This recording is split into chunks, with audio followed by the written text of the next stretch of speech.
Hey everyone, how are we doing? I see we have at least one other person watching. So if you're here right now, what do you want us to cover? We could start with the first homework. We didn't do the first homework. We did the second homework during class. Well, I kind of did the first homework. I like speed ran it. But if you're here in the chat right now, feel free to say hi. Starting up some office hours right now. Getting the first homework up. We could talk about that right here. It's a good review of the topics we covered. It is due tonight. Good, we only have one homework due tomorrow night. Oh, that's so easy. We're going to be ahead of schedule. So good. So if you have questions, let me know. First day is sometimes slow, which is sad. But no one's talking in the chat yet. Feel free to... What did I put? I put Spotify on this computer by accident. I got Spotify. If you're here, let me know. We can cover whatever you want. I might start up the first homework right here because kind of just some good stuff to cover. But so let's hop over here. I think we're streaming. Mubot, you awake? Let me reset Mubot. So Mubot will be reset right here.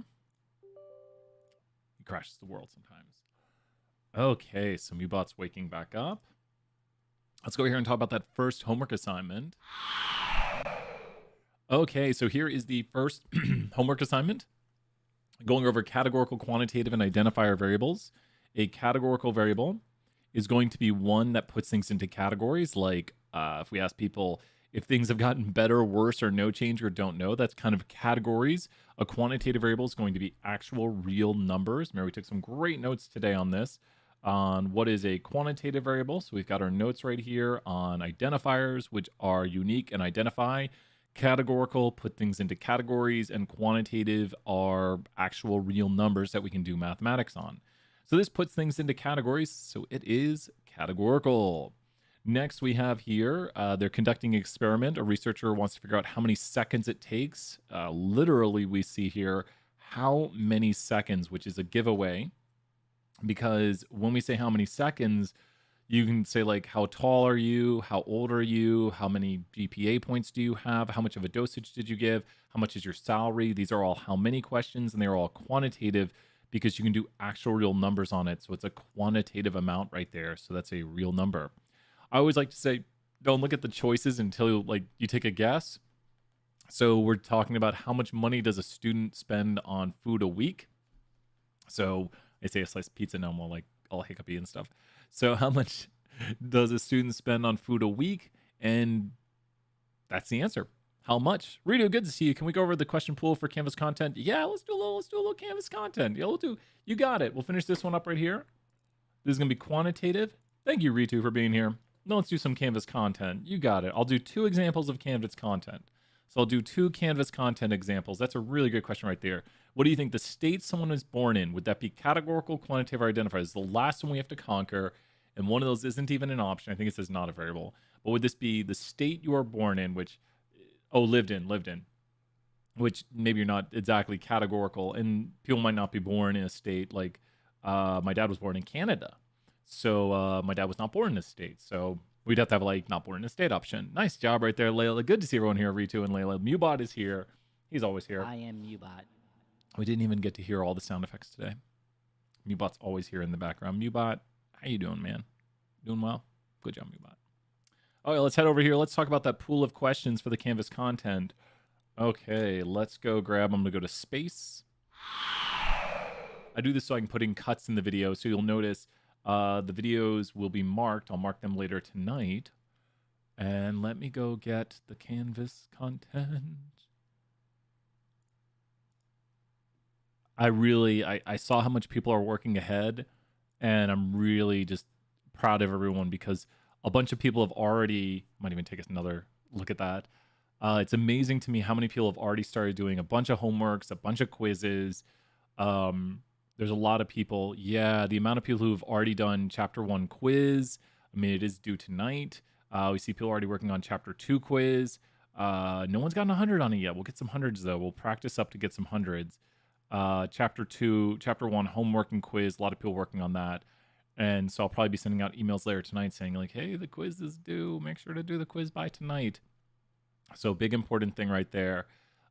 Make sure to do the work. Let's get that assignment up though. So we are pulling up the Canvas content. Okay. Canvas content quiz 1. Let's preview it. Here we go. Okay, we're gonna go over to the main screen. Let's do this. Okay, so the first question right here asks, we'll do 2 versions of it. What type of variable is player ID? So what do you notice about player ID right here? What do you think ID stands for? So this is a player ID. Like we say, okay, we have a list of players who played in the FIFA World Cup, and we have a player ID right here. So the player ID, so we caught a little bit of another image right there. The player ID would be a what kind of variable? And think it says ID, like it cannot, will not repeat. Great job, Layla, right there. It's going to be an identifier. So this cannot, will not repeat. Team would be categorical. Position would be categorical. Club would be categorical because it can repeat. We might not see it repeat. Even though this doesn't repeat, it can repeat. So watch out. You might not see it repeat, but it can repeat. Height is quantitative. Weight is quantitative. The variable average of chocolate rating is what kind of variable? So it does say average, which is interesting, but it's still what kind of variable? What kind of variable would the average of a chocolate rating be? So we've got here the company name, which is kind of like which company are we talking about? We have the company location, which is kind of what area are they in? We've got the percent darkest cacao, which is like how much cacao is in your darkest chocolate. 100%. Ooh, that's really bitter. I can't even imagine. It's not gonna be good chocolate. An average chocolate rating right here is like, apparently people liked it. It's one of the higher average chocolate ratings. So the average chocolate rating is going to be what kind of variable? So both of these are actually what? Because this is like how much cacao is in your chocolate and how much rating did you get? Like how high was your rating? How much does your highest cacao is in your highest darkest chocolate? And kind of right here. So both of these are what kind of variable? Average chocolate rating is like how high was your average chocolate rating? So like how high, how much was your average rating? It's like quantitative, exactly. Because it's like how much did you get for an average rating? It's an actual real number. We can do mathematics here and say like this company is almost 1 point higher than this company. To see how we can do the mathematics, you can do the mathematics here to say there's 10% difference. So this is quantitative also. This is a category because 2 companies can be in the same location, but the company name is going to be an identifier because if we have a data set of companies, the company will be unique and not repeat because we're looking at the average rating for the company's chocolate and the highest cacao for the company's chocolate. So the company will not repeat. This is an identifier. So here, let's draw this out real quick right here. I always think it's good to just go above and beyond with these questions to make sure we understand completely what's going on. This is an identifier. This is quantitative. This is quantitative, and this is categorical right here. Could you consider it categorical since it falls to a 1 through 5? Not good question right there. Sometimes people do categorical stuff like that, like an agree-disagree scale, but they're sometimes it's also called a Likert scale. But this would be quantitative because it's like how much like of a rating did you get? Also, we can do what on it? We can perform what on this? Like, remember how I talked about this right here? Even if it falls into a 1 through 5 range, we can still do what on it, which is a key way to know that it is quantitative. So you can take the what between those and you can perform what, which is a great way to be like, oh, that's going to be quantitative because I can do what on it. So as soon as you realize with the numbers, you can start doing this on it. Well, then it's like, that's quantitative. So a great way to identify or a great way to know it's quantitative numbers is that you can do mathematics on it. Does that make sense, Layla?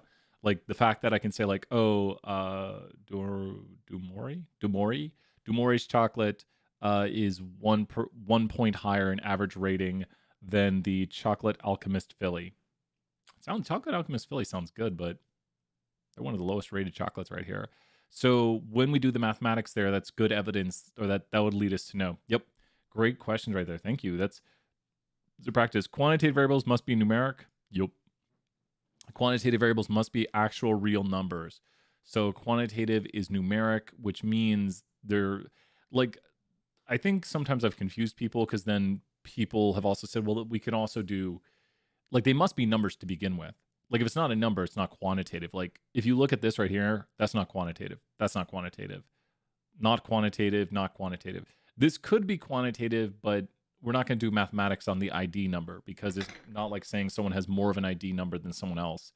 So this is not quantitative. This is identifier because we don't do mathematics on it. So it has to be quantitative. It has to be numeric to begin with. It has to be real numbers. So, well, cool. So what we have right here is a graphic, number of roller coasters by amusement park. So I think what could be confusing of this is that it says numbers, but we're really just saying like, like we have a data set right here and we're asking where is the roller coaster located. So we've got here different parks, and the data set is tracking the parks and just the roller coaster location. So what is the location of the roller coaster? The number part makes it a little bit tricky. So this data set we're working with right here, if we are looking at like location of roller coaster, like where is the roller coaster located? What kind of variable are we working with? What kind of variable? If we're asking where is the roller coaster located, what kind of variable are we working with? Where is the roller coaster located? And remember, it can repeat. So what kind of data are we looking at if we're saying where is the roller coaster located? So like what park was the roller coaster in? What park was the roller coaster in is a what kind of question. If I say what park was that roller coaster in? So I say what park? Categorical, yep. And you see up here, I'm gonna maybe fly up there real quick. I can move. It's so hard. There we go, camera green screen. Yes. If you go up here to this and look at this right here, this is the univariate categorical because there's no other X variable on this. We're just analyzing a categorical variable. So what do you think this will be called? So what do you think we will call this graphic right here? This will be a what? Well, it doesn't look like a pie to me. And watch out, a lot of people might select this right here. No. That's what we talked about. We saw one of those today, but that has to be quantitative. There's a histogram. So a histogram is quantitative, which looks a lot like that. But this is a what chart? So that's a histogram, which this is quantitative though. This one's categorical. Bar chart, exactly. It's going to be a bar chart. Histograms are going to be, they're going to look a lot like them, but histograms are going to have a quantitative access right here. Notice how this has categories right here. Great job, Ritu and Layla. Great job. So you know what? I'm throwing some 50 points. I might not give as many. Like, it's a good, like, just a bunch of points for office hours. I'll do it. First office hours of the day.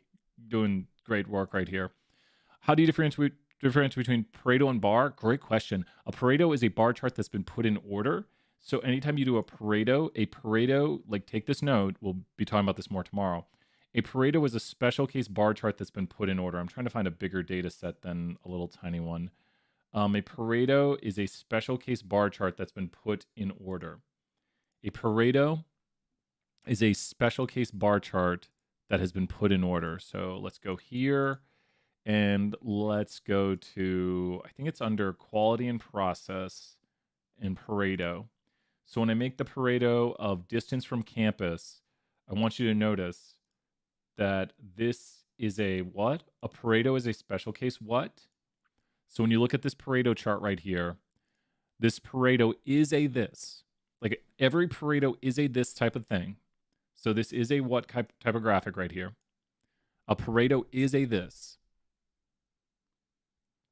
Make the axis. A Pareto is a this. All Paretos are this. Because you can see right here, these are what's. All Paretos are a bar graph, bar chart, bar graph, same thing. And then don't worry, interchangeably, bar graph, bar chart, same thing. All Paretos are bar charts or bar graphs, and they've just been what? All Paretos are bar graphs, but they've just been what? All Paretos are bar graphs, they've just been what? Here, we'll put that there. And does this make sense right here, Ritu? I have here the Pareto on the left. And so the Pareto is over here now. And then here's the bar graph right here. And if you notice the small difference between the Pareto and the bar graph, the Pareto and the bar graph, the only difference between them is what? They've been ordered. So by how often they appear. I wish it would change the text so the text went downward. I guess it won't do that. But the Pareto and the bar chart, the only difference between them is they've been put in order. Does that make sense right here? So you have a bar chart right here. Yeah, it'll always go from largest to smallest group. Pareto's always go, great answer right there. A Pareto's always going to go from highest ordered group to least ordered group. Where a bar chart, you see like this data, it should select it on both graphics. I'm shocked it's not selecting it on both graphics. That's just weird because it's supposed to like select across. Okay, it's doing what? It should not be doing that. Okay, I don't know what's going on with Jump. Jump's being weird. But you see right here the groups. Maybe just the way it does that graphic is having an issue. But ordered from most common to least common. So a Pareto is a special case bar chart. So that's why this would not be a Pareto. It's not a Pareto because it doesn't go in order of least to great or most to least. So it's not Pareto, it's a bar chart. Good answer right there. The median is highly affected by large outliers. Well, guess what? Let's do one of my examples for tomorrow. You work at a company with 3 people, and I'm going to give you the median salary. So would you prefer to have the mean salary or the median salary? Someone makes $0. They work for free. And then another person makes $10,000 and another person makes, let's say here, $990,000. Okay, so here's the 3 salaries at the company we work for. So with these 3 salaries right here, would you rather have the mean salary or the median salary? Would you rather have the mean salary or the median? So the median is the middle number. When you think about the median, it just means the middle number. So would you rather have the mean salary or the mean or the median salary? What would you rather have? The mean or the median salary for this company? Can you calculate both? So the way to find the median is to find the middle number. Basically, you make a balancing beam, and right there, I'd rather have the mean also. Yep, the mean should be 333,333 because it's a million divided by 3. The median would be 10,000. So watch this. You ready? If we have a number line right here of 0, 1, 2, 3, 4, what is the median number? What is the middle number here? Can you tell me the middle number of this number line right here? What is the middle number? So this is how to find the median. What is the middle number? 2. Great job. And we'll talk about uneven number or even number sets in a moment. What if I were to change this to 40 with a green number? What is the median now that this is 40? Since this is now 40, what is the median of this number line now? So I've now changed this to 40. What is the median now? What is the middle number of 0, 1, 2, 3, 40? What is the middle number now? Still 2. Let's just that's all one number right there. What is the middle number now of 0, 1, 2, 3, 40 trillion? What is the median now of 0, 1, 2, 3, 40 trillion? It's still 2. So let's look at the question and see what we just figured out. The median is highly influenced by outliers. This is definitely good to see you right here, Barahu. The median is what?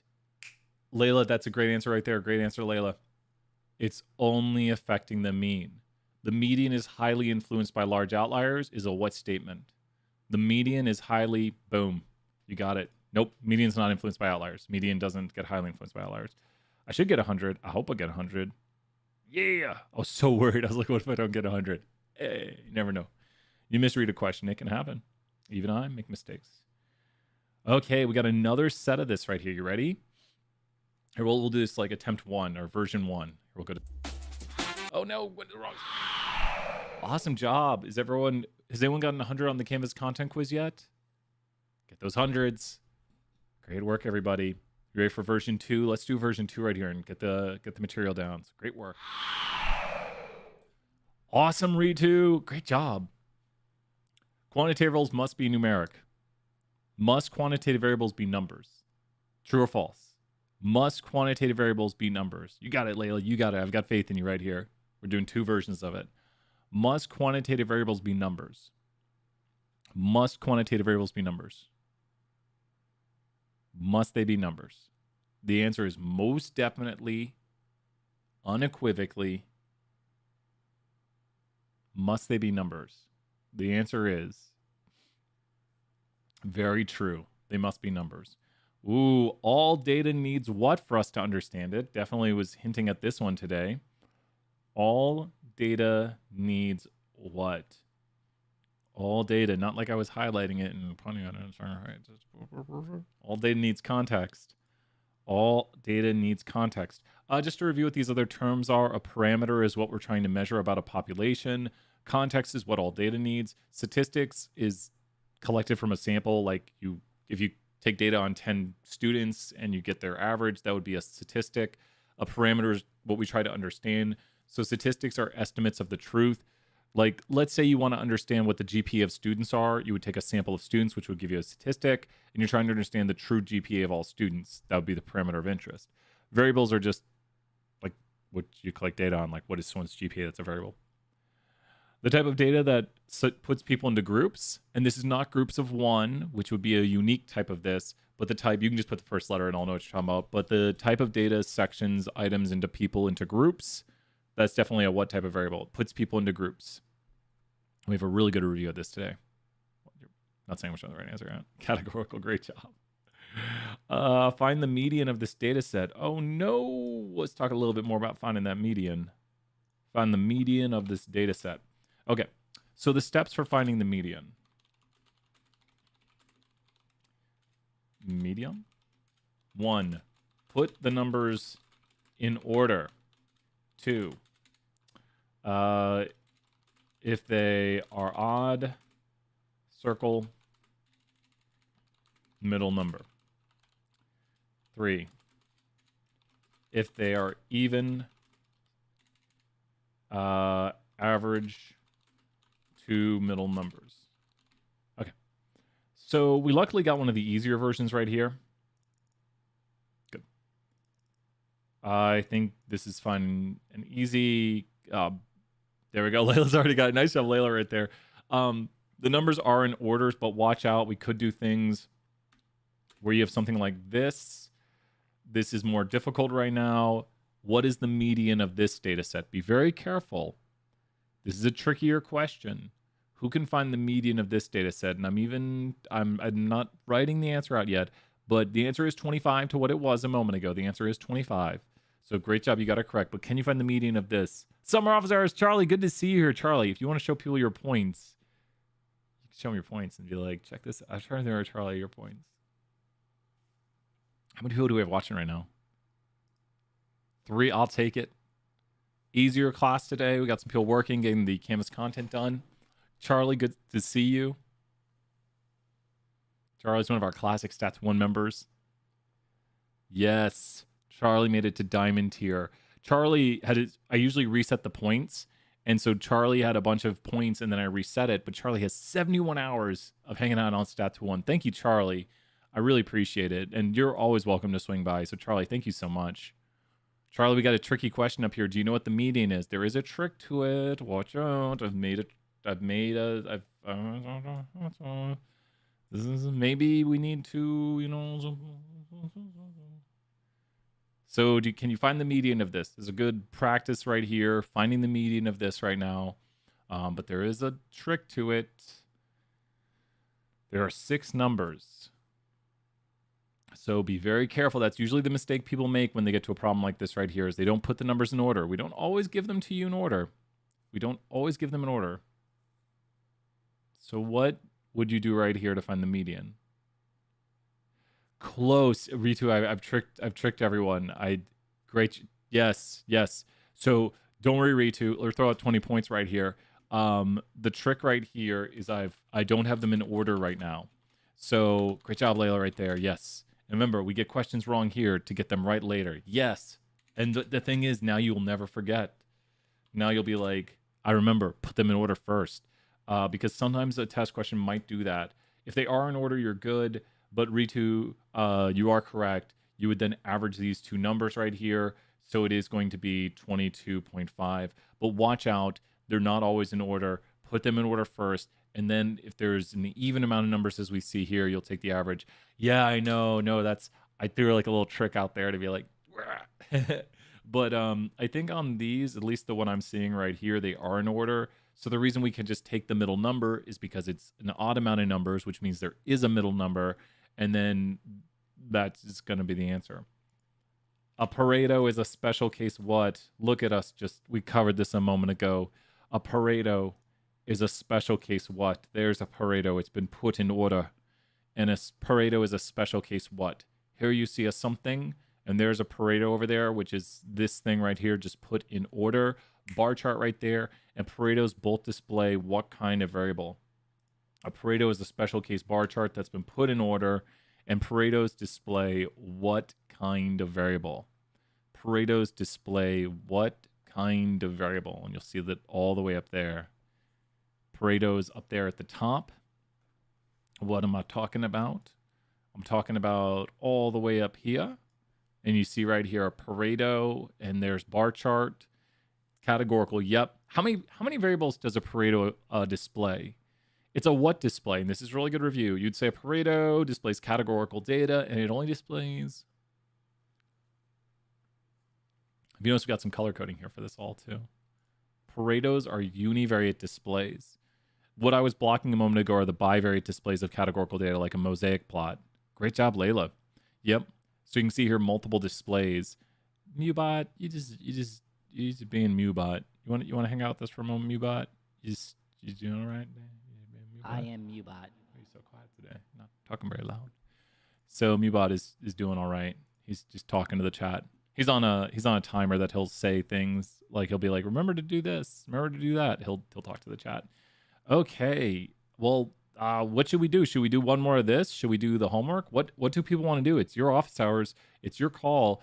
Ritu and Layla, great work. I mean, I hope, like, because we've been just drilling the material. She's like quantitative, categorical, identifier, data needs context, learn a little bit about bar charts and pie charts and stuff like that.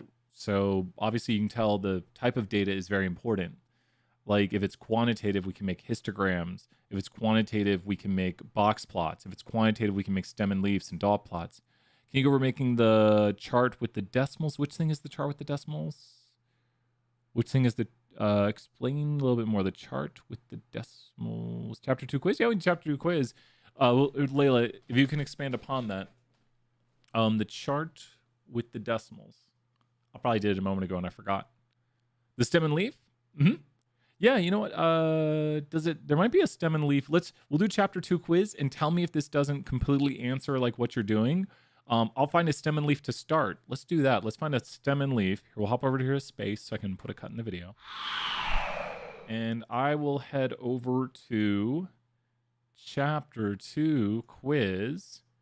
And with chapter 2 quiz, we will take a look. There might be one question I'll remove because there is one question that I think, oh my God, there's so many questions.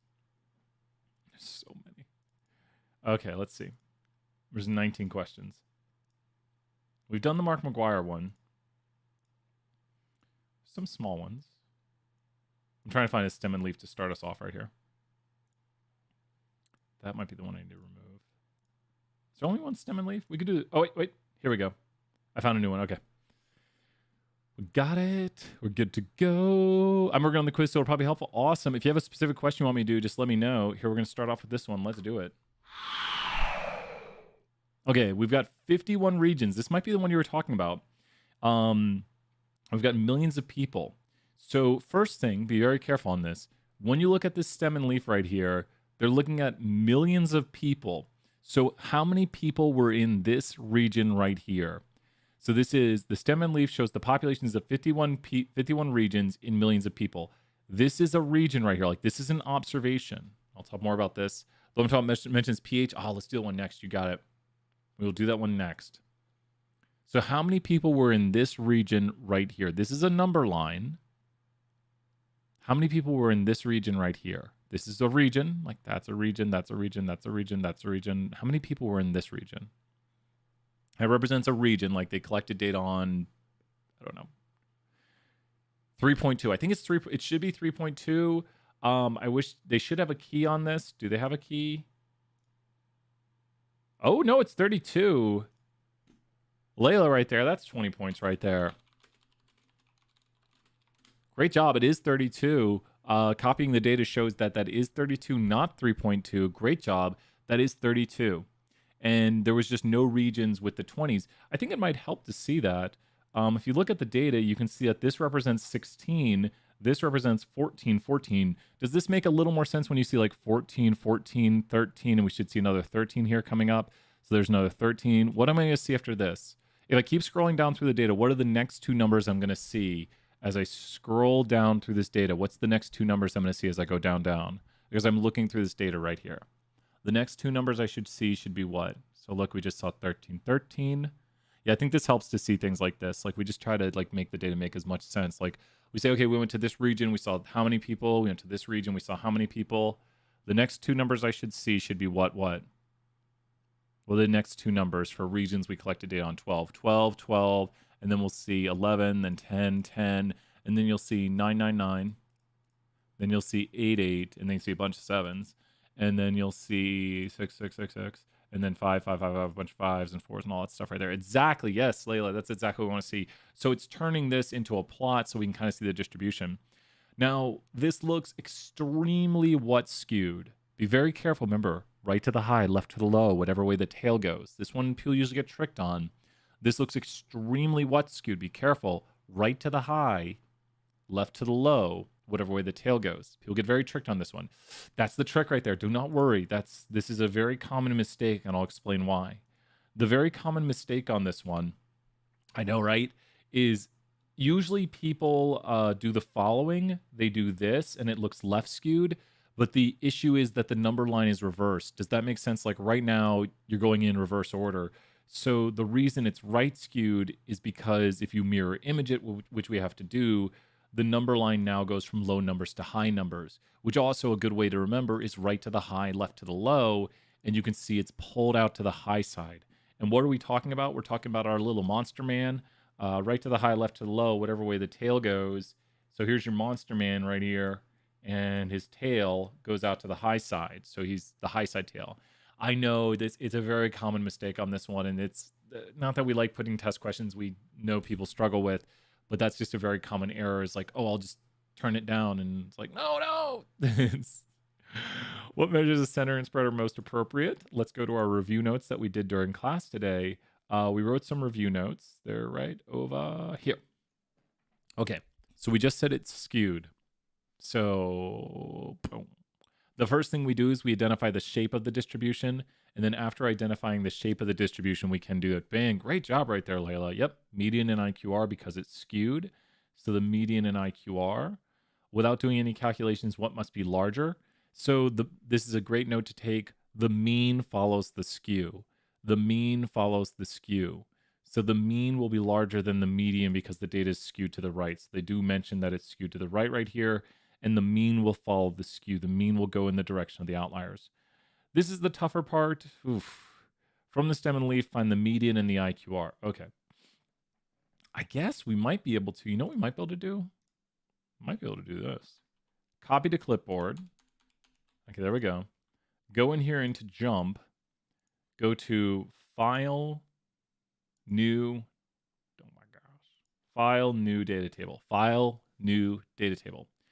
Paste, edit, and then paste. Don't click inside of it.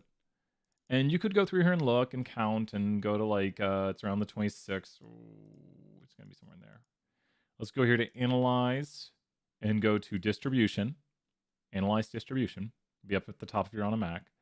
Analyze Distribution. Double click the variable. Click OK. And top right arrow and stack. You can also see it's right skewed a little better now. And we see a median of 3, and the IQR goes from 3 to 9. So what is the IQR? The IQR is going to be the interquartile range. So I want you to break down this word right here. Interquartile range. Interquartile range. So it's the range of the interquartiles. What are we talking about right here? Well, if I were to have 4 quarters of the data, what is the range of the data? The range is going to be the minimum number to the maximum. Does that make sense right here? The range of the data is the min to the max. Like this is the range of the data. Well, what quarters number what and what are the IQR? Quarters number what and what would be the interquarters. Quarters number what and what's would be the interquarters. So the interquarters are going to be the what and what quarters. So the interquarters, that's the range. The interquarters, 2 and 3, exactly. So if you go right here and you do this, well, you now have the IQR because it's the interquartile range. So when we think about this right here, the interquartile range would start at the 25th percent of the data and would go to the 75th percent of the data, and it would have how much data in it. The interquartile range spans what percent of the data? It's the middle what, which is the definition of it. It's the range of the middle blank of the data. So it's got 2 quarters of data in it. Just think about quarters. Quarters, you look accent right there. So it's got what percent of the data in it? It's the range of the middle 50%. So it's just how far away are the middle 50% of numbers. Does that make sense? Like when you think about the IQR, if you have a data set like people's ages and you had here like 16, 17, 18, 20, 21, and 24, and if the IQR is something like, sure, why not? If the IQR, make this person here 18. We're going to make our lives a lot easier by using these numbers. 18, 21, there we go. So the IQR is going to be this about right here. That's about the middle 50%. Somewhere in there is the middle 50%. So the IQR right here, what is the range of the middle 50% right here? Can you calculate looking at this, if these are the ages of people, and what would be the IQR of this data set right now? Like take these numbers right here and tell me what is the range of those numbers. So look at those numbers right there and be like, oh, the IQR for that would be this then. So with those numbers right there, if we calculate Q1 right here, this is called Q1 because it's the first quartile. This is called Q3 because it's the third quartile. The min would be down here. That's the minimum value. That's the maximum. So what would be the IQR for this data set right here if you have this? It'd be 3. Great job, Layla.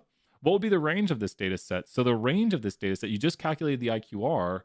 What would be the range of this data set? The range of this data set would be what? So you just calculated the IQR. Can you calculate? So the IQR is 3. That's just the range of the middle 50% of the data. It's just how far apart are those numbers. And then the range of the data set would be what? What would be the range of this data set? It'd be 8. Great job. And do you notice how the IQR is just like a range?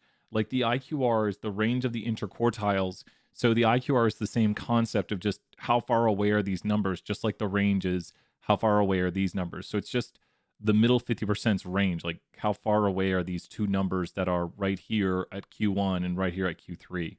And so we see that in our data. Let's go over to our graphic where we created it. And yeah. So what is the IQR for me right here? What is the IQR for my data set? What is the IQR for this data set I've created right here? So can you see where the first quartile is, the 25th percentile, and the third quartile? What would be the IQR? The median is 5. It says median right there. The median is 5. And what is the IQR for my data set right here? What is the IQR from the range of the middle 50%? Because 75 to 25, that's the middle 50% right here. Because that's the third quarter. Bingo. Great job, Layla, right there. Yes. What do we say this was? It was 5 and 6. Go look. The median is 5, and 9 minus 3 is 6. There we go. Write a few sentences describing the distribution. The distribution of the population's regions is unimodal, which means it has one peak, unimodal, and skewed to the right. There are one outlier. There is one outlier. We should have everything correct. Oh, we got it. Look at that. Let's do another question right here. Layla, you said you were doing the question about, we'll hop back here to space. Great job, Layla. You said you're doing the question about the pHs. The pHs. Let's find that one. We got it. Here we are. Let's do this. Hopping back here to the main screen. Okay, we got the pH question. We've got some data right here. Hey, Hannah, good to see you here. Oh, that's so awesome, Hannah. Good to see you swinging by. Thank you for swinging by. So Are they on defenses yet for Outliers? No, that's a big one, isn't it? We might be doing that tomorrow, Charlie. They are already like 7% done with class. Wait, here, let's find out real quick. You are 6.66% done with class. Tomorrow you'll be over 10% done with class. By the end of the week, you'll be a third of the way done with class. 3-week class. I guess we only have 2.5 weeks till class ends because it ends on Friday. So 2.5 weeks and class will be over. Oh my gosh. It's so fast. Okay. So with this one right here, they're annotating the numbers like this 5.1 and there. Did you notice this 7 right here? Do you see the 5.1? That's the 51 and then the 7. Does that make sense? So what does this represent right here? This would be what number? Because this is 5.17. It's this observation right here. What would this, if this does exist, represent? Because we can help narrow down with which one it is.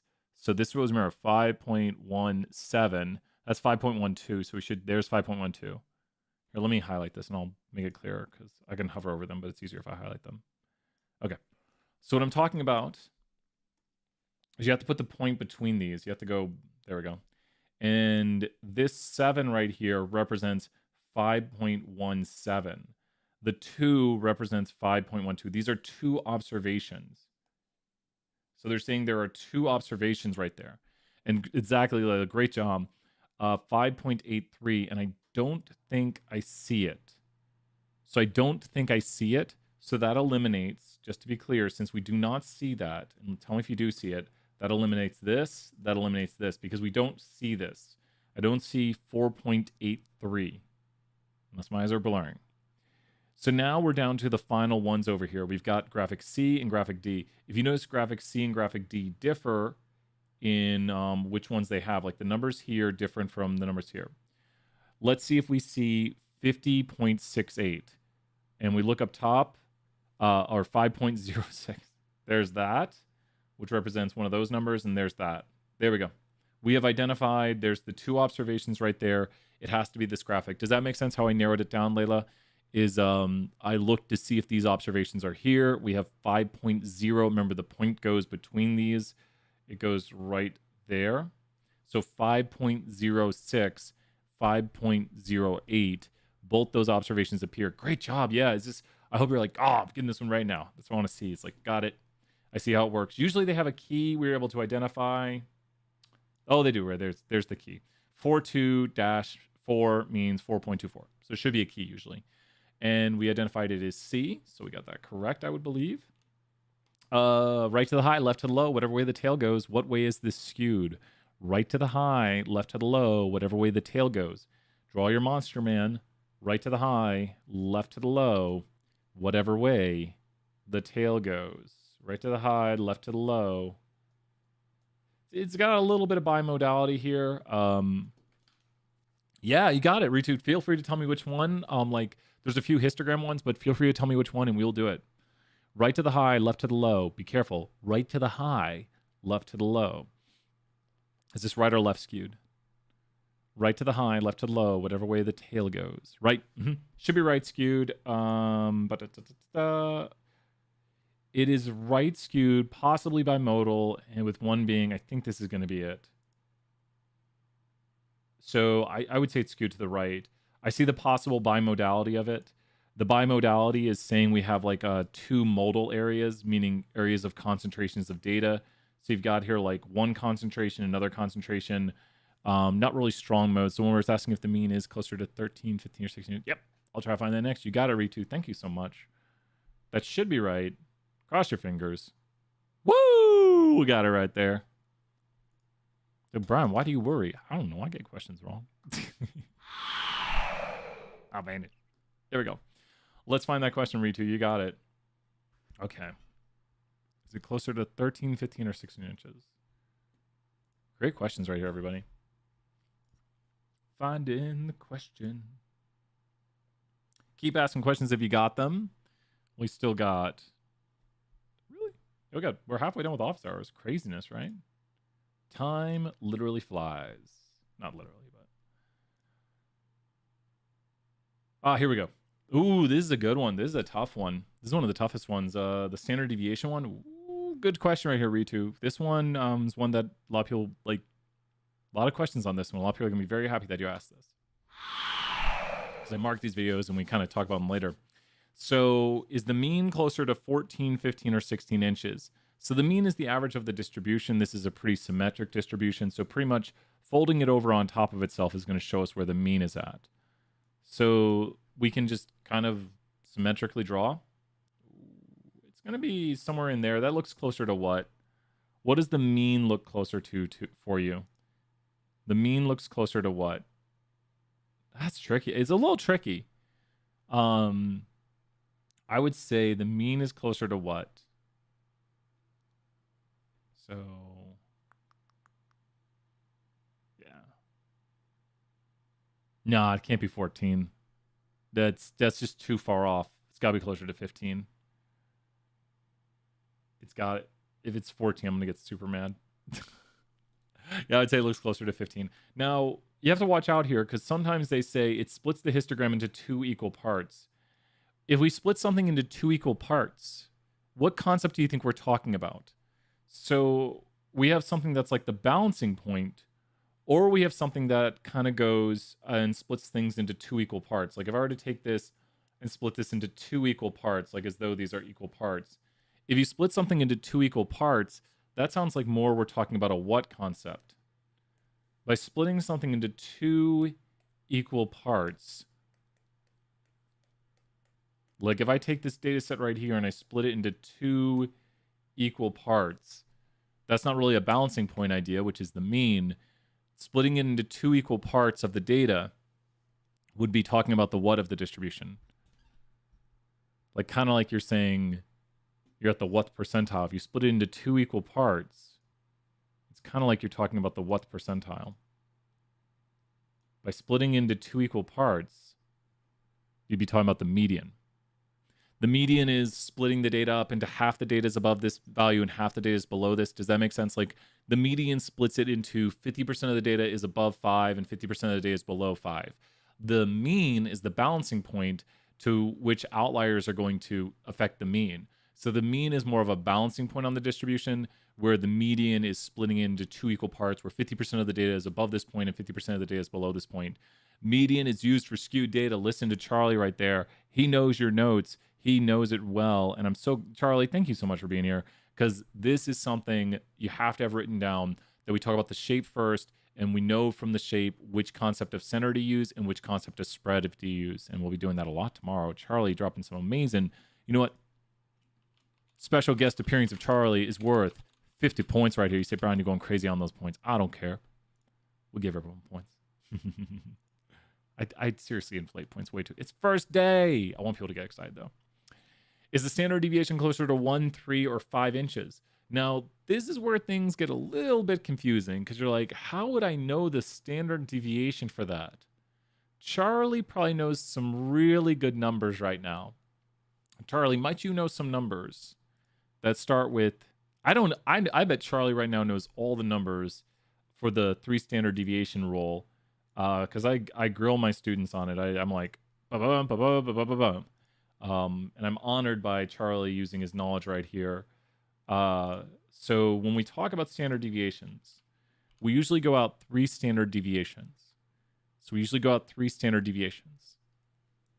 And we have rules for this. We're going a little more in depth on this than we need to, but never hurts. Never hurts to understand it. So we draw our distribution. And we start off right here. And we have the rule 68. Sorry if you don't remember, Charlie. 95. And 99.7. 68, 95, 99.7. It's in green now. 68, 95, 99.7. So this is going out 1, 2, and 3 standard deviations. So what do you think the value of the standard deviation is probably close to? If I'm going out 3 standard deviations on this curve, what do you think the value of the standard deviation is probably close to? And that's a hint. I have now gone out 3 standard deviations. what does it look like the standard deviation value is if going out 3 standard deviations encompasses pretty much all the data. I know, yeah, I know 4. 4 is 99.99, and then 5 is 99.999. Oh, it's so just really quick. Sorry, I love the numbers. After it goes 68, it's interesting how the numbers work. 95, and it's 95.449. Oh no, I gotta look that up here in a moment. And then 99.73, 99.99. It's got 4 nines, and then 99. Until you get to 7 standard deviations, and then that's 6 standard deviations right here, which is how much data. And then on the 7th standard deviation, it's actually 7 nines. It's a good way to memorize it right there. So you write 7 nines, and that's the percent of data. So you are correct. It goes plus or minus 3 inches. Sorry, I got distracted by I love memorizing is something fun I like to do. I like memorizing stuff. I'm weird. But when you go out right here, what is the length of each one of these standard deviations? Like this is 1 standard deviation here. This is 2 standard deviations. This is 3. And it looks like my standard deviations are about closer to what? They might not be perfectly it, but they're probably about how many inches apart as I go out standard deviations. And I think they have a rule a lot of times. I'll try. There's a rule you can use right here. But it looks like each standard deviation goes up by how much each time? Like, and those are my estimates, kind of. Each standard deviation looks to be going out about what? I think there's another. It looks to be about 1 to me. It looks to be about 1. Like if you were to go up 3 standard deviations and down 3 standard deviations, it looks to be about 1. Oh, what did I do? Is it serious? It can't be 14. Oh, whoa, no. That was the issue. Sorry. Everyone saw that. That switched on me. No. I was like, I have no idea what was wrong. Misclick on that. We said it was 15. Let me show you kind of how this trick works for another data set. If you have something that is well described by the normal distribution, which maybe we have something that is, I thought we had one that was normal. I'm trying to find a normal data set thing. Oh, here we go. All right. Not today, my Pearson. Not today. You know what's up right there, Charlie. There's a trick you can do right here. So here's a trick. Does this look kind of normal? Yes or no? Okay. It's okay. We'll change the bin width. Bin width right now is 500. Just in case you're wondering. Here we'll go right here to 500. It's doing that. There we go. Oh, really? The bin width. My brain.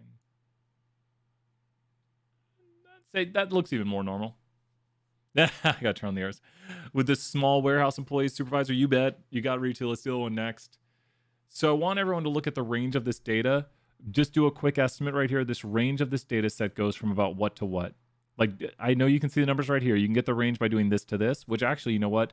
The range of this data set is basically what? The range of this data set is basically what? The range of this data set is basically what right now? The range of this data set is basically what?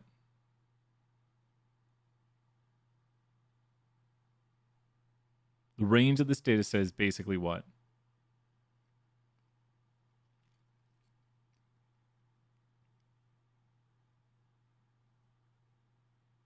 $8,000 exactly. If you look 8,714. So if we take the range of this data set right here, which we can get the exact range of the data set by going maximum minus minimum. So there's the range of the data set. And so people have different ways of calculating this right here.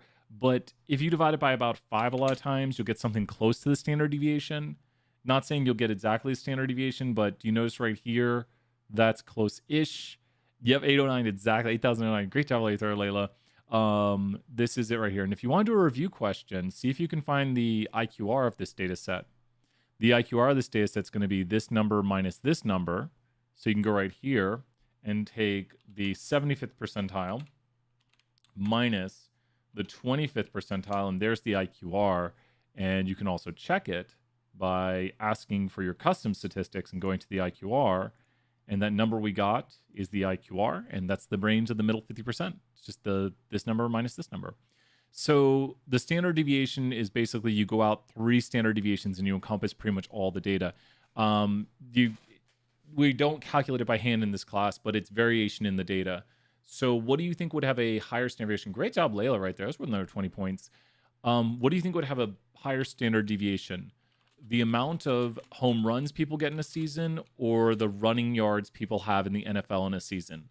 Like, we talk to players and we look at the home runs they have in a season, or do you think the running yards players in the NFL get have a larger standard deviation?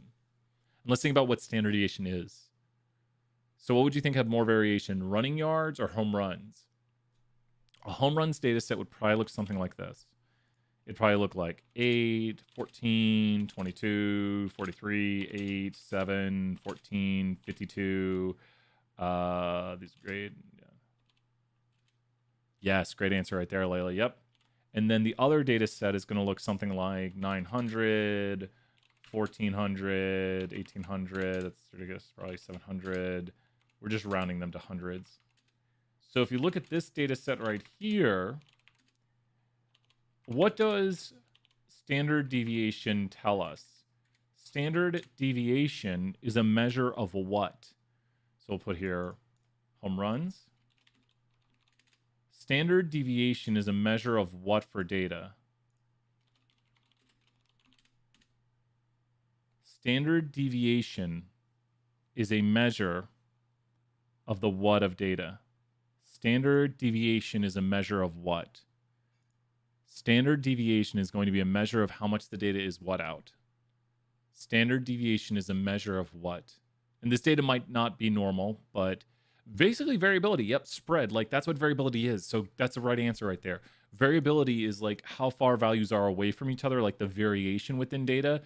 Like, I would say maybe spread for our class, but that answer right there, Layla, if we were like talking and you were like, yeah, standard deviation measures the variability in data, A+ answer, perfect answer. Variability is also known as spread of the data, which just means how far away are values from each other.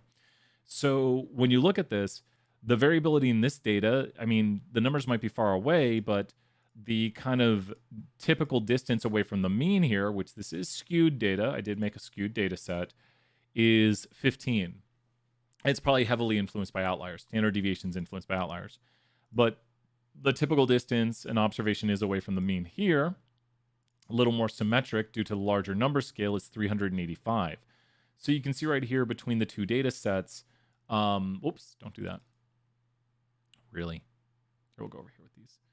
Between the two data sets, we have the running yards data set has a higher standard deviation, more variation in the data than the home run data set, which only has 15. We probably should not be using the standard deviation here, though, because it's skewed. So we should be using the median, and we should be using the IQR, which is 24. So yeah, see if you can practice as we pull these things up right here. Like, this IQR is going to be 580, I believe. No, wait, no, I'm wrong on the numbers. 600. The IQR right here is going to be 600. My eyes are blurry today. So great stuff. I think we got those questions done. If you can't tell, I like to do some additional review right here, make sure we understand the concepts. Let's hop back to space. Small warehouse employee supervisor. Oh, that's such a good one. You're picking out the best questions, the tricky ones. Here we go. Let's go do that one. Tough one right here. So this one's pretty tough because a lot of times people just average together the numbers. For this problem right here, let's increase the size, enhance. Sure. With this problem right here, we have to take a look at the data set. We have to think through it a little bit. What's going to be best is to use jump. I'm going to do it by hand for a moment right here just to show it. And then I'm going to use jump. Okay. So it says a small warehouse employs a supervisor at this amount, and an inventory manager at this amount, and 6, that's key, stock boys at that amount, and 4 drivers. So when you write down the salaries right here, the salaries are 420, 420, 420, 420, 420, 420, because there's 6 of them, and then there's 4 of these drivers, and then there's one of this person, and then there's one of this person. So this will help make a little more sense of it. We also have 12 people at this warehouse. 12 because 4, 6, 1, and 1. So there's 12 people. If there are 12 people, then if you put them in order with person 1, 2, 3, 4, 5, and 6, and then you would have on the other side of it 7, 8, 9, 10, 11, and 12. Well, then the middle person is going to be between these two right here. So this would be the middle person, or the 50th percentile is going to be the average of those two. And we can also find the mean by adding up all the numbers and averaging them together. I also think we should have, oh good, we can do it. The IQR is going to be if you divide right here and right here, and now we have the IQR. What is the IQR? For those who've been practicing, what is the IQR? Can anyone calculate the IQR for this data set? What is the range of the middle 50%? Because I've taken it and divided my lower data sets into evenly distributed data sets. So what is the IQR, the range of the middle 50% of salaries right there?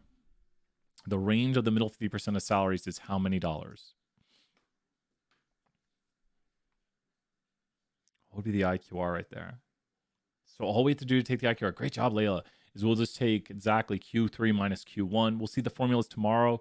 I don't try to memorize formulas. I try to memorize how it's done. It's just the range of the middle 50%. And that's it right there. So there is the IQR. We got a lot of good stuff. Let's see what the question asks. It says, what is the mean and what is the median? Now, the mean is the least fun thing to find right here. To find the mean, we need to add together all of these. So you can actually do it a little more quickly. You do 420 times 6. We're going to copy that. 520 times 4. We're going to add those two together. Does that make sense what I did right there? Nice. Layla, 20 points. Thank you. I'm going to check the work right here. Excellent work. That seems very correct answers. And then I'm going to divide by 12. Why am I dividing by 12? Because there are 12 total employees. Great work right there. And then the median is 470 right there. So we're going to copy paste this. Oh, is the... did I type something wrong, Layla? We've got slightly different numbers right here. I'm going to use jump to double check our work. Let's see. Wow. I'm going to give some major points. I'm going to double check our work with jump right here. You ready? Did I mistype a number? I might have mistyped a number. Okay. I'm going to double check. Yeah, double check it for me, because I need to double check my work too. This is why I like typing it into jump, because then... Because if you make a mistake, you can be like, oh. Okay, let's find out. And there might have been a typo. Yeah, it looks like maybe we got it right there. So double check. Your numbers might be different also. Your numbers might be slightly different. Oh, there it is. An extra $10 did it. Layla, 20 points. Let's throw that out. Great work. Great practice. That's what we do right here. We just practice. And then we also see how to do it in jump also. So I did the analyze distribution in jump. You don't have to do it in jump. And it's decent to know how to do these things by hand. But you can see everything right here. And so we have the number. So the mean wage. And then the median was the average of the two. Thank you, Layla, for putting it on the screen so I can make sure I type in the numbers. I'm just going to type wrong numbers. How many employees earn more than the mean wage? 470. So these 6 people do. Is that right? Is that right? Are these 4? Oh, wait. I was looking at the median. Thank you, Layla. Another 20 points. I'm just throwing out all the points. If I get something wrong, I was like, wait a minute, something seems wrong. There's like exactly. I was like, wait a minute. And I was looking at the wrong number. What? Yep, don't worry. I promise you, I make mistakes too. And that was when I was like, something seems wrong. I've done this question a lot. What is the best measure of this? Would it be the mean or median? So this is a what data set? So Brian, this data set is very, very what? Oh, here, Ritu. Yeah, I'll show you how to do that, Ritu. Brian, this data set is very, very, very what? This data set is extremely what? You are correct, Layla. It's going to be median because it's very skewed. So it's very skewed. The median is the best measure. The mean is not good measure scenario because it's affected by the higher salaries. The mean is affected by higher salaries. Exactly, like, great answer right there. Does that make sense? Ritu right here, that this is an individual, the supervisor and the manager are the only two people who make more than the mean. So the mean being 537.5, only two people make more than that. These people do not make more than that. These 6 individuals and these 4 individuals do not make more than that. Only this person here and this person. So this is one individual. This is one individual. This salary right here represents 6 individuals. And this salary right here represents 4 individuals. Very important, especially when you're translating that data to what it looks like, to drawing out the numbers and just kind of making like what it looks like. So the only 2 people who make more than the mean, because the mean was found to be 537.5, the only 2 people who make more than that is this. Awesome. Yep. So, and thank you for asking about that. That's what we want. I've given out so many points today. I seriously broke the point system today. I should not have done that. Oh gosh. I got to remember this for next semester. I hope everyone's super excited. I've already kind of broken the point system. I don't know. You got to get everyone hyped on day one. You have to create the energy on day one. And if you don't create the energy, then people are like, yeah, whatever. I don't want to come to class. And you're like, no, it's mini term. If you don't come to class, it's very bad. So I don't mind either. I mean, I try to get everyone to get all the points. That's my goal. And then, yeah, a lot of people get a ton of points. So, which is awesome. I love it. The median is not yet 2 higher salaries. Yep. What is the best measure of spread? So I only see one answer right here that's going to work. Remember, we got our cheat sheet. We got our notes. Here's the notes for it. So we said the data set's skewed. We said it's skewed. So what's going to be the answer? So we said the data's skewed. And so the measure of spread or variability. Yep. And that just tells us how far away the typical values are from each other. The standard deviation is going to get affected. So do you notice what is impacted by outliers? What 2 things are impacted by outliers? What 2 things are, and they make this very clear in this question, what 2 things are impacted by outliers? What 2 things? Yeah, I'm pretty quick at it, Charlie, but that's a good thing right there. I'm pretty quick at it. A lot of people use, range is the correct answer. Great job, Layla. See, so I'm pretty quick at it, Charlie. I wish there was a button. I should make a macro or something, but all I have to do is type like plus viewers 20 and all that, and I just say like great job. The TA would have to like listen in. Maybe I could give someone else mod powers to give points. But you know what I could do? Charlie, you might have just I need to look up for my stream deck. So if anyone's ever wondering, this is a little inside baseball right here. The way I'm able to do everything so quickly, let me put up the classes over screen real quick. I'll pull up the stream deck. So the reason I'm able to, what's up? There it is. The reason I'm able to do everything so quickly is I have this thing called a stream deck, which maybe some people are aware of. But, I didn't even do Mega Mondays today. Oh my gosh.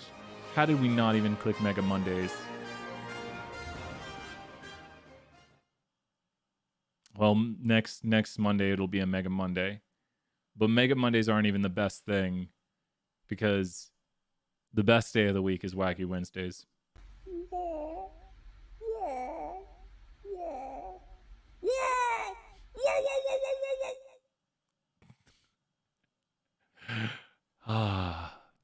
We'll have to come up with some new names for the days. Maybe I'll put that task out there tomorrow to say like we need some new names for days, and I'll probably make them up, and I'll make some more like days of the week things. We got different days of the week. So Mega Mondays though, it's sad. And if you ever notice, I do the rain effect sometimes. So you can see the rain button over there. I've got rain, I've got thunder, I've got slides, I've got a bunch of different screens, different effects, like just so many different buttons, tiny brand. So, just tons of different things, buttons upon buttons upon buttons, all different music. So whenever I'm like playing music over here, like got all the different music, got MuBot. So there you can see all the labels on buttons. And this took a lot of time to set up. Sound effects, need to improve those. They're not currently working. My openings, there's all the openings. This one we watched the bunny one right there. It says bun. Closings, we haven't done a closing yet. Lights, so I want to change my lighting. Timers, so when I say like let's do 2 minutes. Yeah. And I've got my control deck. What other questions are there? We just aced this question. What other questions are there? Let me unzoom. So that's a little inside of what we do. Brought back to space. But it really is thanks to the Haslam College of Business that I have all this. Like, they're the ones who have supported this. They're the ones who have, like, allowed me to create all this and teach online and do what I do. They're like, hey, if you want to teach online, we'll support it. I'm like, I want to stream. I want to be a streamer. And they said, okay, sure, you can do it.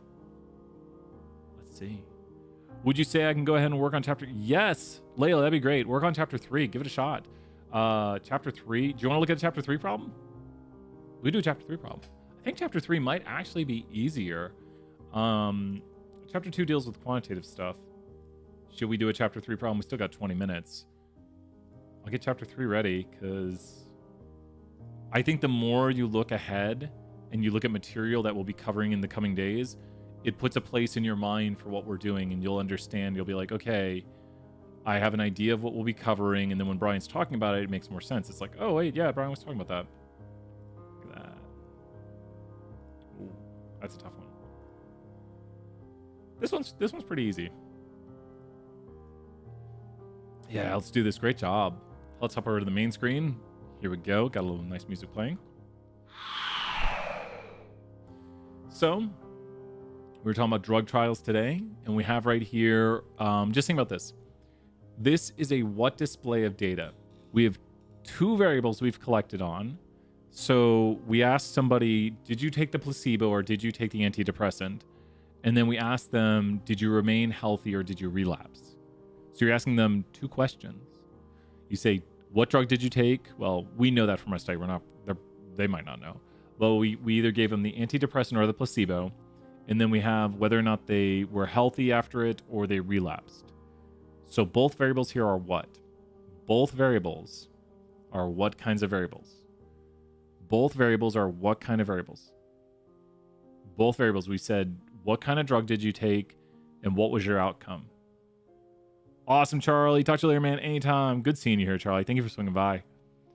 Both variables are what kind of variables? We said, what kind of drug? Boom. So now that you know they're both categorical, what kind of, so use this graphic right here, Layla, and what kind of graphic do you think you're looking at? So, I mean, just looks like a table. What kind of graphic do you think you're looking at? And that'll help make sense of this when I show this right here. Both of them are categorical. So you've got a categorical Y and a categorical X. So with both variables being categorical, what are you looking at? This right here is a what then? That table is known as a what table? Bingo, that's a contingency table. Yep, that is a contingency table. And we want to look right here, the relapse rate for patients. So this is only patients who took antidepressants. So only patients who took antidepressants, which is actually a conditional distribution. We'll have names for this. This will be called a conditional distribution. Can you show me the mathematics right now for the relapse rate for patients who took antidepressants? So what is the relapse rate for patients who took antidepressants? So what percent of antidepressant patients relapsed? So you can type the number or show me the mathematics. The relapse rate for patients who took antidepressants, like of only the patients who took antidepressants, what was the relapse rate?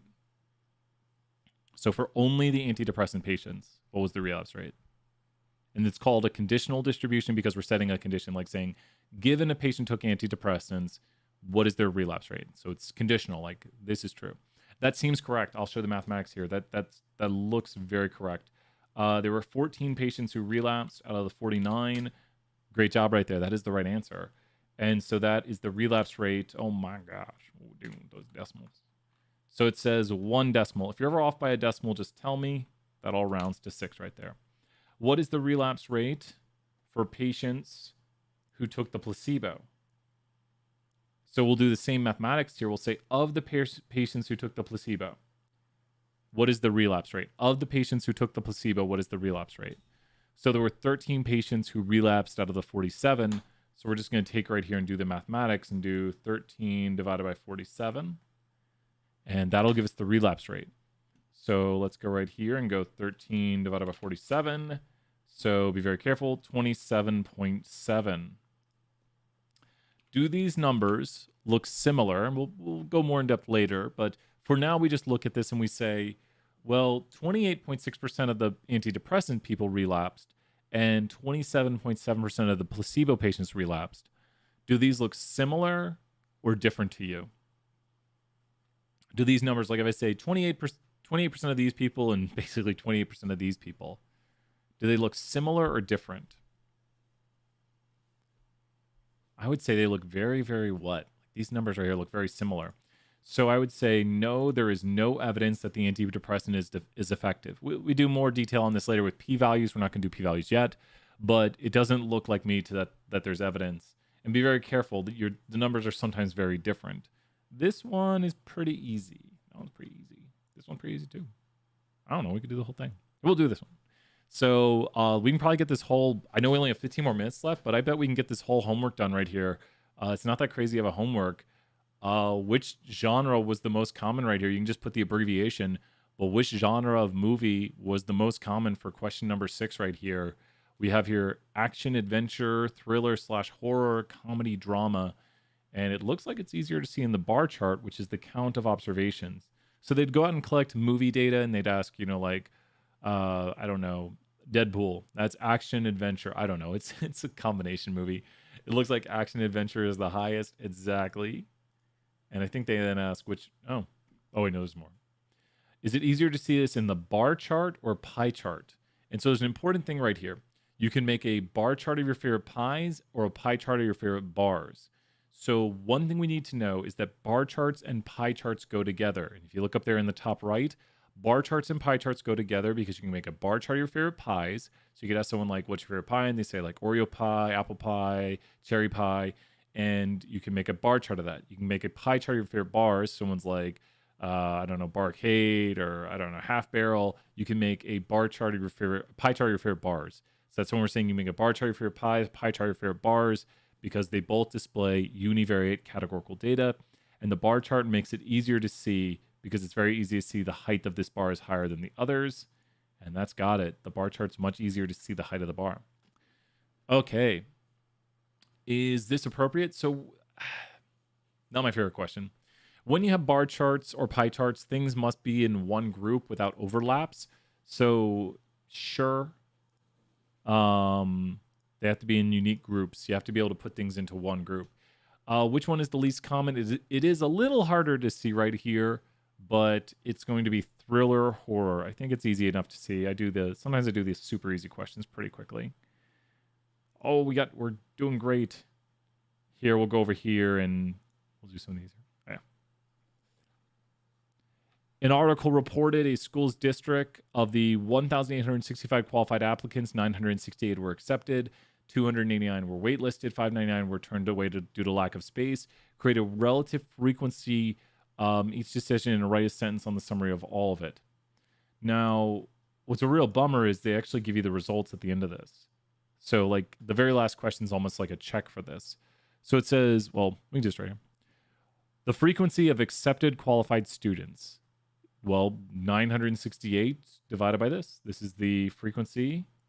We're just going to go 968, which is how many accepted, divided by this right here.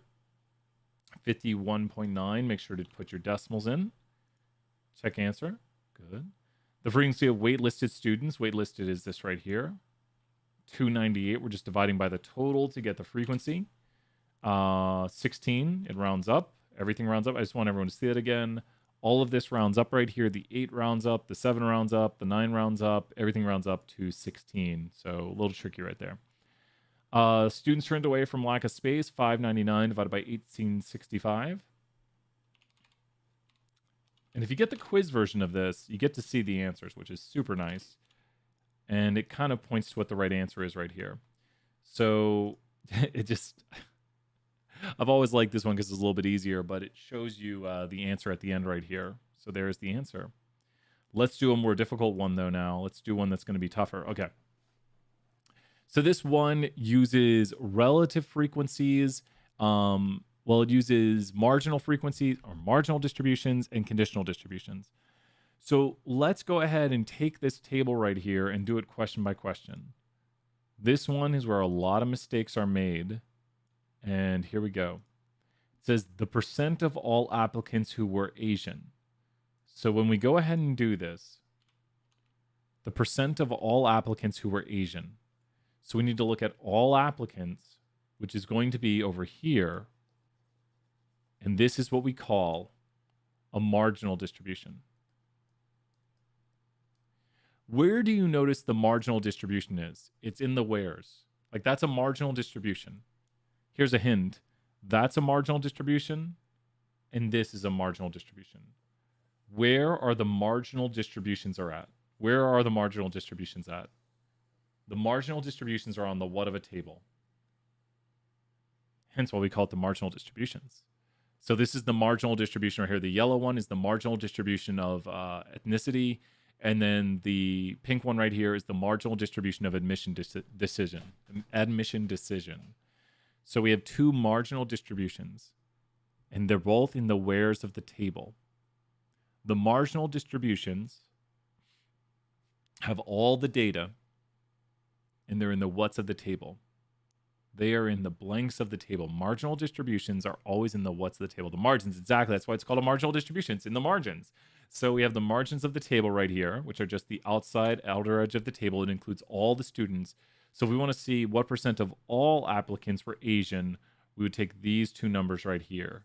So that's going to be the percent of all applicants who are Asian is going to be 394 divided by 1263. So we'll see how it wants us to round that. It says to 1 decimal, so 31.2. Next one is what percent of the students accepted were Asian? So this is only accepted students. So it sounds like Brian is setting a what here by saying what percent of the accepted students were Asian. It sounds like by going within here to only accepted students and asking what percent of the accepted students were Asian. It's like I'm talking about a what right here. I'm setting a what by going into only this. I'm setting a what right here. This is a what distribution because I'm setting a this to say like use this blank and only talk about within this one variable right here. I'm setting a what. I might give away the answer because I mentioned it earlier, but we call this a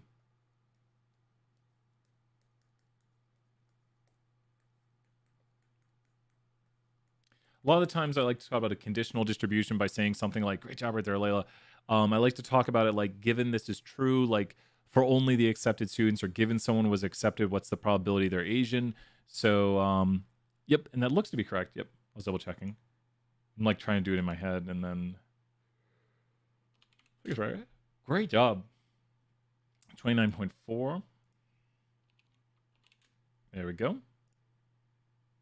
What percent of Asians were accepted? So now it wants only Asians and what percent were accepted. So what percent of Asians were accepted? Ah, really? I had the thing selected. So Asian.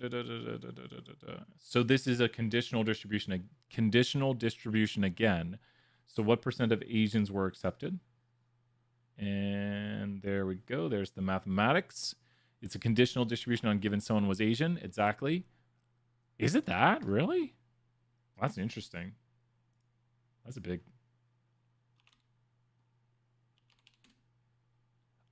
yeah. That was such a stark difference right there. That was such a big difference. I was like, whoa. 13.2. Oh, yeah, you did. That'd be... So... That is, so the way your question is phrased right there, I'll write it in the chat so you can see what percent of all students were Asian and accepted. So your question, what you solved right there was what percent of all students were Asian and accepted. The question wants to know what percent of Asian students were accepted, not what percent of students were Asian and accepted, but what percent of Asian students. So we're going within. Does that make sense to say?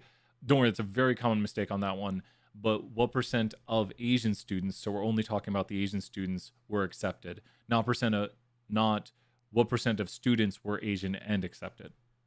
Because, yeah, I've had students be like, "That's oh man." When there's a test question or two that go, yeah, no, this is. I had a student be like, "That's not fair. That's not clear," and I'm like, "Well, it's what percent of Asian students were accepted, not what percent of students were Asian and accepted." So, and they're like, "But," I'm like, "No." It's a tough question. So yeah, what percent of Asian students? So we're only talking about the Asian students. So this is out of all Asian students, what percent were accepted? There we go. What percent of Asian students were accepted? Tricky question.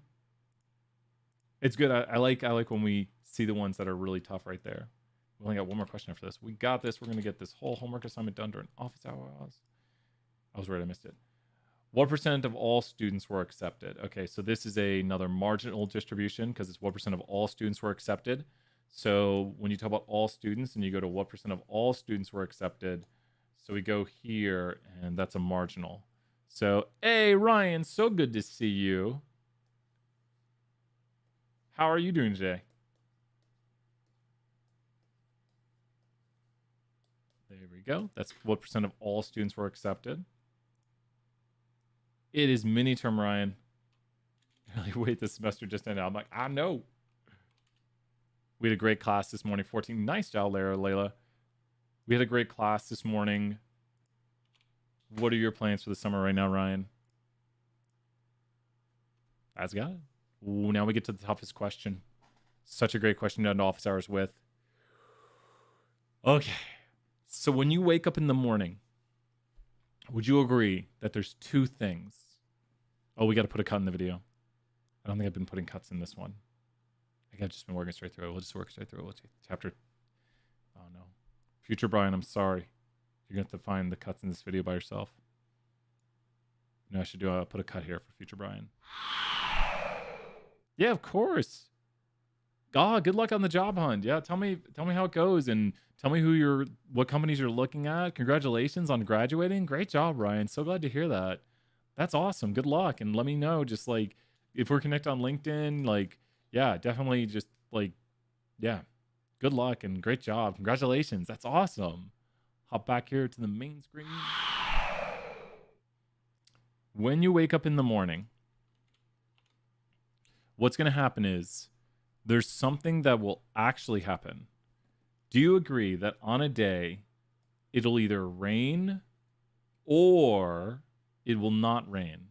Does that make sense? This is what confuses people about this question. Like, I look outside and I say, it did not rain today. Or I look outside and I say, it rained today. So one of those two things will happen. When you look at the forecast the night before, the forecast will either tell you it will rain or the forecast will tell you it will not rain. So this is what the forecast tells you when you go this way. This is what the forecast tells you. This is what actually happens right here. So hopefully this color coding helps a little bit on this. So be very careful right here. I want us to look at, for example, these 7 days. I want you to tell me what actually happened on that day. You're welcome, Ryan. Oh, I'm being so happy to hear people graduating and stuff. That's just so awesome. I wish I could have been like seeing everyone graduate. I saw a few pictures from Neeland. Looked really cool. What actually happened on this day? On those 7 days out of the year, those 7 days, what actually happened? What actually happened on those? Don't worry about what actually happened. Like, it actually did this on those 7 days. Like, you look outside and it actually did that on those 7 days. So we're just worrying about what actually happened on those 7 days. Only focus on what actually happened. I'll be very careful. So the actual, let's go with the actual only. Just go with the actual. So on those 7 days right here, it actually did what? Like, it actually, you look outside and you're like, oh, it's actually doing this. It is doing this. So what did it really do on those 7 days? Yeah. Ritu, yeah. Ritu sees the full thing. And then this is like, don't worry, because I've been doing this for a while, and I know this question right here. This is the question. You're going to hear about this question during class, probably. People be like, wait, that rain, no rain problem. It actually rained. But the night before, you looked at the forecast, and what did the forecast say? You look at the forecast the night before, and the forecast is like, it is not going to rain. Does that make sense? Like, you look at the forecast the night before. I'm just going to click everywhere. And the forecast tells you it's not going to rain.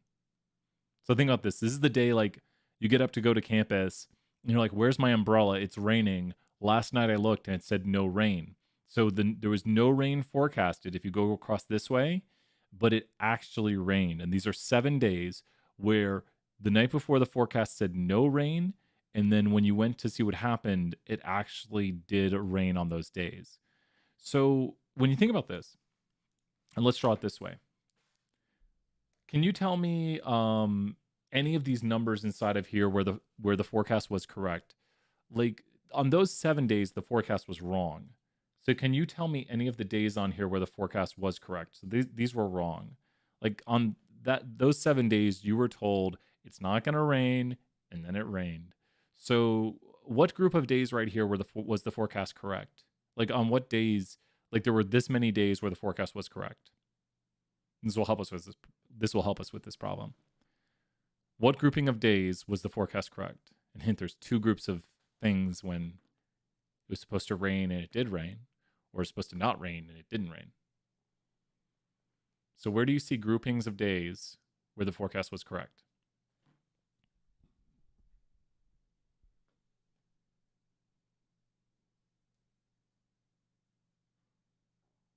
So what number group? So it's not like a number group. It's like these are 365 days in the year, and you record like today it rained, but the forecast said no rain. That would be those 7 days. It should be if it's the homework. You should go down to similar question. Do you see a similar question button down here, Layla? No worries. It should have similar question. Just make sure it's completed. Complete the whole problem, and then it should have similar question on the homework. It is unlimited attempts. So it should be unlimited attempts on the homework. So it should do that. And on these 29 days, you were told it would rain, and it actually did rain. So you were told the forecast said rain, and it actually did rain. On these 270, wait, really? On these 270 days, you were told it would not rain, and it didn't rain. On these 59 days, you were told it would rain, but then it did not rain. So you're like, oh, I got to get ready for rain. And then you're like, wait, it didn't rain today. So these days, the 29 and 270 are the correct days. So what percent of days did it actually rain? So can anyone tell me how many days? I just want you to tell me how many days it actually rained right now. So it says, what percent of days did it actually rain? So how many days did it actually rain? Just look at this right here. Awesome. Yeah. That's good questions right there, Layla. And great work today, everybody. How many days? Just tell me how many days it actually rained right now. How many days did it actually rain? Just look at my graphic. How many days did it actually rain? Remember, read like up, down for the actual. How many days out of 365 did it actually rain? How many days did it actually rain? Because remember, actual is up, down, and forecast is left, right. 36. Great job, Ritu, right there. 36 divided by 365 is the percent, 9.9. 9.9. There we go. On what percent of days was rain predicted? So the rain predicted is going across this way, so forecast is the prediction. So we have to add 29 and 59. Yeah, it's so easy to like reverse it. And the predicted days of rain are this right here. If we read across this way, this is the forecast. And that's out of 365 days in a year. And so that's 24.1. What percent of time was the forecast correct? So remember, we drew our table. We drew on it to make sure we understand that if the forecast is correct, then they forecast rain and it actually rains, or they forecast no rain and it actually does not rain. So we're just going to add together those 2 numbers I've circled in green where the forecast is correct with what actually occurs. 29 plus 270, and we divide that by 365, and that gives us the percent of time the forecast was correct. And that's 81.9. So 81.9. Good deal. Do you see any evidence of an association? So this is where this one gets a little bit tricky. And when you read this right here, this stands for it rained and the forecast was correct. So how many days total did it rain? Just remember this right here. How many days total did it rain? So this stands for it rained. Like given it rained, the forecast was correct. So how many days did it rain? Use the information up here for how many days it rained.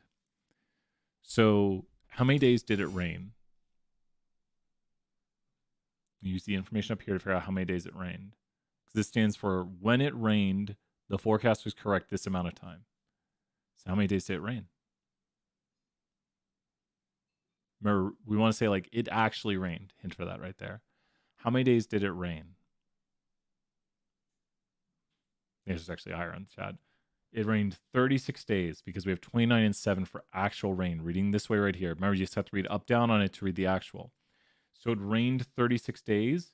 And out of those 36 days, the forecast was correct 29. So 29 divided by 36 is 80.55. Do you see how I get that number right here? Like 29 days out of the 36, the forecast was correct when it rained. When it rained, the forecast was right 29 out of the 36 days, and that's how that number is being calculated. This number right here, it was wrong 7 out of the 36. 36 because we're adding these two numbers right here because there's 36 days it rained. So 7 days out of the 36, the forecast was incorrect, and that is that number right there. The no rain right here, we'd have to add up how many days it did not rain, which would be 329, I believe. So 59 plus 270, 329. And the forecast was correct, 270 out of the 329. 270 divided by 329. And there we go right there. And the forecast was incorrect, the 59 divided by the 329. And there's where the forecast is incorrect. I know this one's like everyone's least favorite question. This question's everyone's least favorite. Is there evidence of an association? No. They look very similar. The frequency of it being correct is very similar, whether it rains or does not rain. The probability of being correct looks very similar. And that's got it. Were you able to get it, Layla? Did you get 100 on it? Did you do it? I think that's got it for Officer. I'm going to head to the main screen. Music.